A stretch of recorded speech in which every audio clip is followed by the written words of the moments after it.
So at what point did you realize that you made a mistake?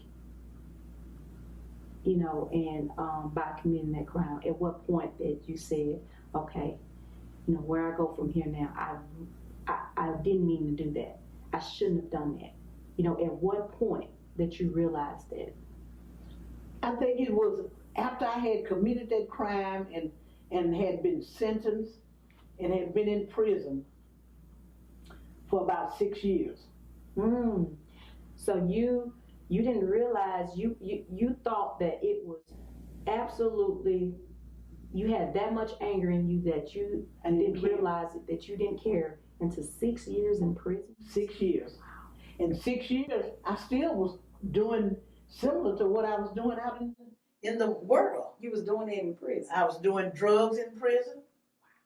You know, back then it was free to get coming through. Right. I mean, they've stopped a lot of it now, but back then you could get whatever you wanted. Even some of the guards would bring you that liquor and alcohol that you wanted, if the price was right. So, but, you know, and I stayed really messed up even in prison for 6 years. And I was still rebellious, still angry, still felt like the system, the judicial system owed me something, you know, and I was just still an angry woman. But because I didn't want to face the fact that I was a miserable mother. I didn't want to face the fact that I had left 3 children behind to be raised by my family members, which I knew was dysfunctional. I didn't want to look at that. So I still got the drugs while I was in prison, still did things and just act like it was nothing. This was my life and I was just going to go on and do what I need to do. But then after 6 years, God began to deal with me. I didn't know it was God dealing with me. And I kept making mistakes in prison, losing class, because when you're in prison, you get class 1. And I kept getting my class taken and getting busted down to a class 3 or class 4 and going to maximum security. They'd lock me up in a little bitty room, you know, and try to punish me. And I didn't even care. I said, who cares? Do whatever you want. I got a life sentence. You know, that's the attitude I had. When you're angry and people do things to you, you don't have no remorse. At that point, you felt like you wasn't going to get out. I didn't feel like I was going to get out. You knew you wasn't going to get out. I knew I wasn't going to get out. I just felt that. Because this attorney had instilled this in my head. They were afraid. And so in rather to be fried or executed, I said, well, I can just go spend the rest of my life in prison. You know, that's where it's going to happen anyway. But deep down inside, I wanted to be free, but I didn't know how to be free until, you know, my life took a change, took a turn after 6 years that I was in prison. That, you know, your life was changing. What gave you that sense of that is it was God working on you and you were being saved? You know, I knew something was going on in my life because I kept, everything I tried to do, I kept failing at it. And I knew I was good in certain areas of doing things, but I couldn't, every time I would get my class 1 back, you know, come all the way up from a 4 to a 1, because I had the charm, I had, you know, the charisma and all that, even to you know, with the guards and everything, to be able to get my class. And when I started doing that, I still failed because I knew something was dealing inside of my heart. God was dealing with me. I know now that it was God, but every door I tried to go through, the door was closing. I'd get in there for a minute and be a success, keep my class for 2-3 months and lose it again. I kept losing my class and I'd get it right back, lose it again. And so one day I lost my class 1 and they put me in segregation and I sat back there one and I was talking to the Lord and I didn't even know who I was talking to really. I said, I don't know what you can do with this life. If you don't do something, if you don't intervene, whoever you are, I said, I'm going to take my life. Now, how can you tell the Almighty God you're going to take your life? I said, I'm going to take my life. This is it. I don't have nothing to look forward to. And that night when when the guards brought my mattress, because they would pull your mattress out, you know, at a certain time in the mornings and bring it back at 10 at night. And I said, this is it. I had planned that I was going to take my life. I had gotten me a razor, and I was going to, you know, slit my wrist, whatever. And they would find me the next morning, I'd be gone. The troubles would be over, I thought. But I'm going to tell you, when they brought my mattress in, the Lord had really dealt with my heart. I don't know how he did. It's a mystery to me. But he dealt with my heart. And when they closed those doors this morning, I fell on my knees right there by my bunk. And I began to say, whatever, whoever, Lord, if you real, come into my life and change me, because I can't live like this. And I'm telling you, I didn't see stars. I didn't hear no noises. But that moment, I just began to cry, deep sobs and tears. And when I got up off my knees, I knew I was a changed woman. Inside. Not that I still looked the same, still had anger and bitterness, but I knew that it was a power that had engulfed me, that had, you know, come over me, that I couldn't do anything but feel love. I felt so much love and compassion. And it was coming straight from God, you know. And God began to deal with me. I stayed in that segregation 30 days after that. And when they released me, I was different. My friends knew I was different. I didn't want to participate in the things that I used to participate in, the drugs, cold turkey. I kicked cold turkey. I was even smoking, and I never smoked again. And that was in 1982. Never had a cigarette in my mouth. And when I was in that situation that I was in before God dealt with me, I was smoking 3.5 packs of cigarettes a day. And drinking up more coffee than you can find. As long as I had my coffee and cigarettes, everything was all right. Hey, come on with the life sentence. You know, that's the way I felt. But after I got my mind back, so to speak, God gave me my mind back. And he took that stony heart out and gave me a heart of flesh. And I began to understand, and I began to feel remorse for what I had done. And that's when everything just started coming on me. I started feeling, I started believing and understanding, what is this life? You know, it just, what God did in my life, he did a whole remake of me in my life. And I was able to go through the situation of doing that life sentence. I was ready to do that life sentence, but under a different emotion, under a different belief, and, you know, under a different attitude.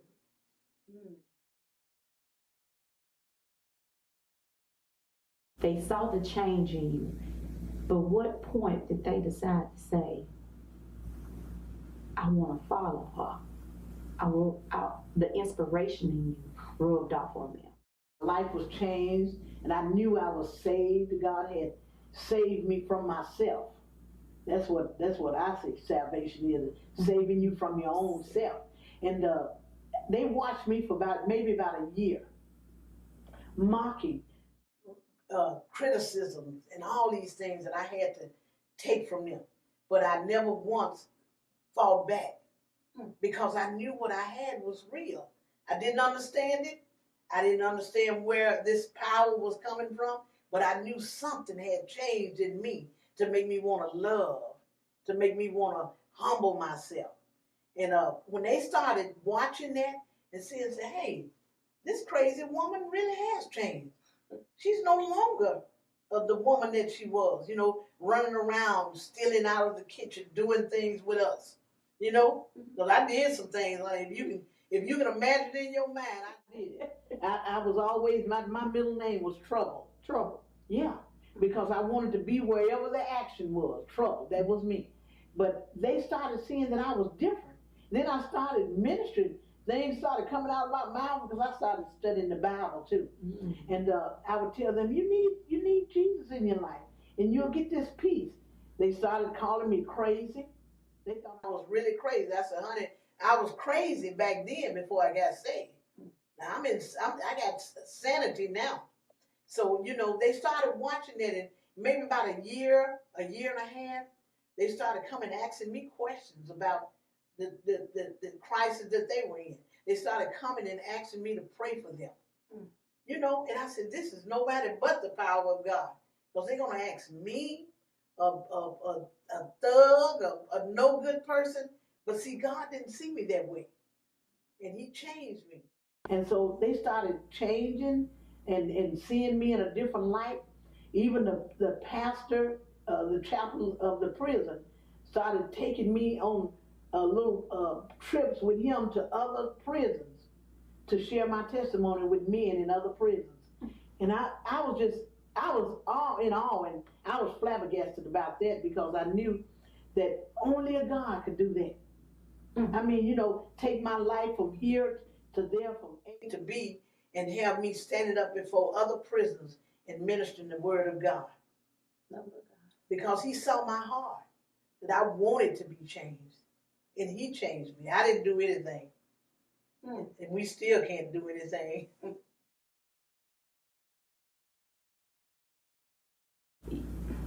You said something that stood out to me. You said that you thank God for allowing you to be a mother in prison. To me, that was so powerful when you first said that particular phrase, and that stuck with me. Explain to me and everyone else, how do you be a mother to your kids that were how old when you went in prison? 5, 6, and 2.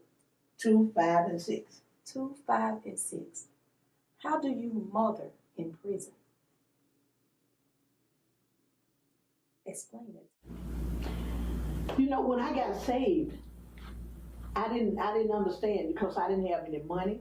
I couldn't take care of my kids. I couldn't send them things. I couldn't hold them in my arms, you know, when they had fever or when they were sick. I know I wouldn't be able, I was thinking in my mind, I never would be able to go to their school engagements or go to any PTA meetings and to be there for my children.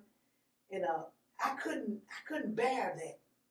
So I had to figure out, Lord, how can I help my kids? Because I don't know what to do. And God began to put all this information in me. I'm going to tell you one thing. Prayer is powerful. Prayer is powerful. And having faith in a God who is so faithful. You can learn to pray that will cause hell to tremble. The devil will have to take his hands off your family. So I started praying for my children. God started putting, showing me the gifts and talents that I could use my hands to make my kids things with crocheting and doing things like that. I crocheted them blankets. I crocheted them outfits. My kids were wearing crocheted shorts and tops. And I always had little gifts to give them when my family brought them to see me. Because they brought them to visit me even when they were little kids coming up. But you know, and they would just cry, and my son would say he had belly aches and everything, and I couldn't fix that. All I could do was just hold them while I was at visitation. But I prayed for my children. They would when they got of age where they could write me and stuff, they said, Mama, pray for this. They believed in my prayers. They believed that I could touch heaven for them. And I prayed my children all the way through school and everything. Every one of them finished school. I prayed about everything. Prayer is powerful. And you know, and whatever I could do with my hands, I found myself busy doing it.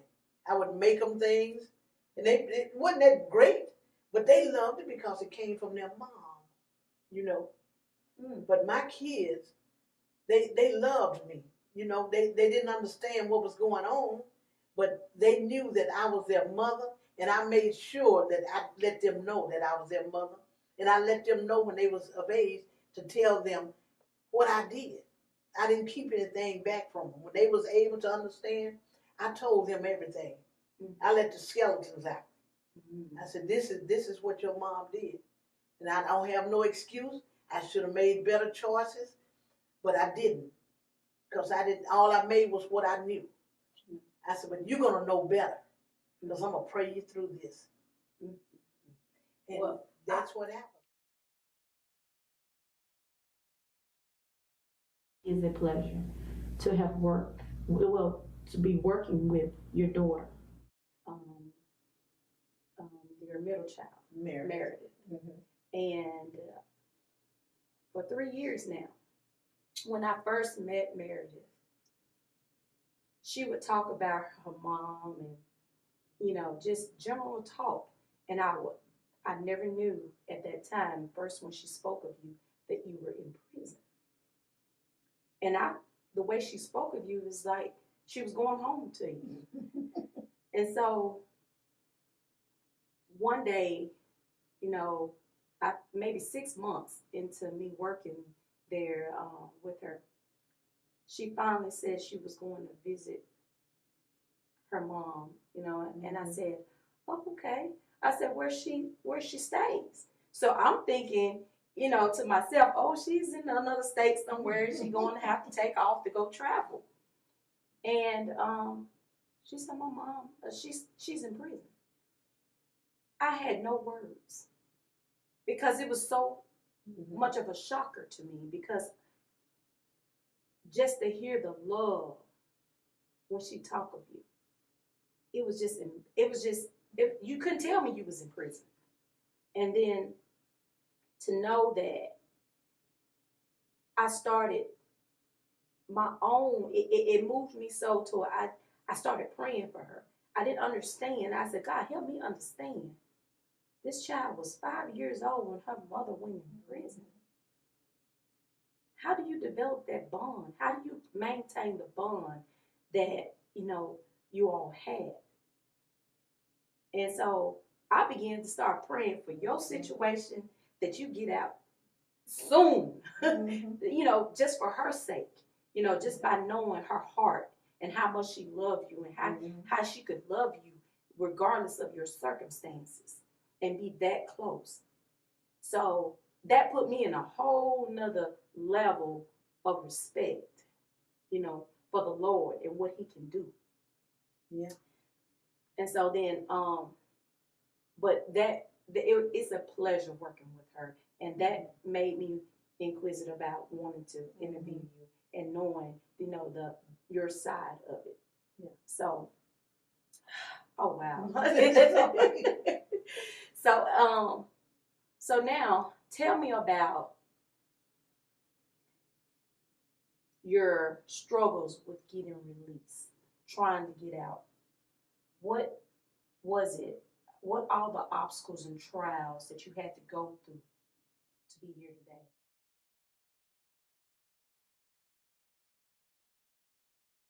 today? Clemency is like you putting in for a time cut. Okay. You know, it's not just a regular parole, but if you approved by the board and by the governor of the state, then they will cut your time and you'll get out on an early release.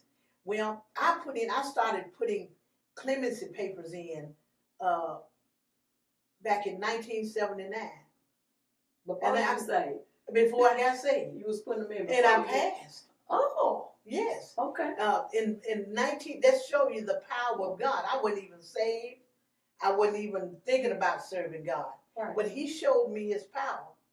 He showed me that I can do anything, but you're going to have to get it right with me.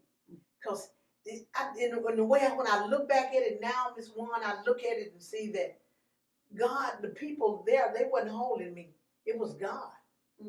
He was letting me know that I want you to look to me for your deliverance, for your freedom. You look at the man, you look at everywhere else, because you don't want to see that I'm real. And seeing everything that I tried, it just got smashed into powder. You know, and I started putting in my clemency in 1979. The parole board passed me with merit. I mean, they was all in favor. And the governors of the state, every time I go up, every year I can put in for clemency every year, and the governor of the state would just deny me. So I've been denied at least about 17 or 18 times by the governor before I was released. But then through it all, the power, when I got saved in 1982, that kept me. I kept seeing something much greater than just being physically free. My life that I could give out to others to help them come to a point where I had gotten, you know, and where I'm going. To see that you can have peace, even in the midst of this dungeon, even in a lion's den, even in the midst of water that you seem you're about to be drowned. You can have peace. I mean, real peace. And you can understand who you are and where you're going. And that was my message after I got saved. And so even though those denials and all of that, yeah, it hurt. And I cried and shed a few tears for a few days and walked around in a daze saying, well, what's up next? But I always come back around because the knowledge and the wisdom that God had put in my heart, it helped me find a way to peace every time. Mm-hmm. Every time my peace was disturbed, it would help me find a way through that cloud, through that confusion. And I would just continue to give myself as a sacrifice to other people. And that's what helped me, giving out to other people, because I realized when I was out there in that world, I was living for Shirley, or Shellian. My name was Shirley then in the prison, but Shellian, I was living for myself. I said I loved my kids, but I didn't really know what love was. You know, it was a falsified thing going on, deception in my life. So when I come to real love, I started facing real love when God came into my life and saved me. Then I began to see I can face anything. It don't matter what. I faced the death of my family. My mom died while I was in prison. 1993, my daddy died in 1996. My brother died in 2000. My aunt, all of my uncles, everybody did. And I faced all of that. And God allowed me to go to everyone on his funeral. And it's just, you can hold it together if you really come to understand who you are and what God created you to be on this earth for. You got to know your mission. So what did you accomplish in prison? Like your choirs, you was telling a little about that, and the programs that you established in prison. And I tell you, one of the biggest things that I accomplished is I finished school in prison. You know, even though I got kicked out of school when I was out there in school, you know, as a young woman, well, I went to school in prison and I got my GED. And I tell you, that was the most wonderful feeling. You know, accomplishing something, which I didn't think I could because I didn't have the education. I didn't think I had any gifts, any talent. I didn't think nothing about myself. But when I passed that GED test and got my certificate, oh, I was on cloud nine. And turns around, the same people, teachers that I got my education under, turned around and hired me as their secretary. I said, look at God. I didn't know nothing about a computer, didn't know how to get in it. I didn't even know how to turn it on. But the principal of the school taught me everything. That's the favor that God gave, put on my life, because I had a heart. God saw my heart. I wanted to do something different. I wanted to make amends for the life that I took. I wanted to be a mother that my kids could be proud of, you know. And I said, if I got to do it behind bars, then I'm going to be that person behind bars. They're going to hear about me. I'm going to leave a legacy for my children behind bars. And God opened doors for me, Ms. Juan. He opened doors. I started teaching Bible study in the prison. And I mean, that wasn't heard of. You know, here I am, an inmate, just like my fellow inmates, and the ones that criticized me and said that I was lying, I was deceitful, and I wasn't saved.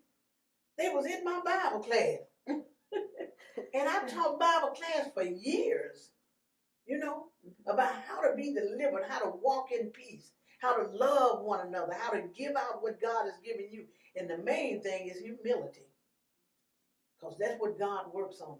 If you humble yourself, he said, I'll exalt you in due season. You don't have to exalt yourself. And I began to just walk in faith. I didn't see nothing.